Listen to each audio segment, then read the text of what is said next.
তোমার কালকে চলে আসার কথা, তুমি আজকে আসলে কেন? তোমার আসার কথা কালকে, তুমি আজকে কেন আসলে?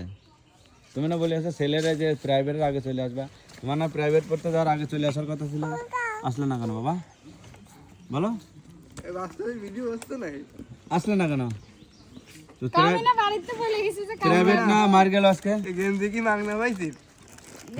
আর তুমি না বললে যে প্রাইভেটের আগে চলে আসবা, 100 টাকা নেন, 100 টাকা দেন। তা আসলে না কেন? হ্যাঁ প্রাইভেটের আগে আসলে না কেন? তোর পোলা কই দিছ না কালকে?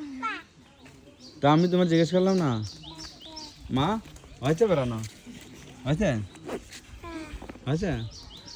না তুমি বস্তা না এটা না মেয়ে নিবে যে কিসের বস্তা? বস্তা কি আনতে আবার? এটা কি এর ভিতর কি? না না হ্যাঁ এর ভিতর কি? এতে দুধ আছে, তরকারি আছে, খাবার আছে এর ভিতরে। গরুর দুধ? হ্যাঁ কি খাবার আনছো? খাবার আনছো? হ্যাঁ, কি খাবার? গরু গোশ আছে, রুটি আছে, কি কি হালুয়া আছে। কি? গরু গোশত। রুটি হালুয়া? হ্যাঁ যাক খাওয়ান তো পাবো, মানে খাওয়ান তো নিয়েছে না? এদিক তাকাও না, এই যে তোমার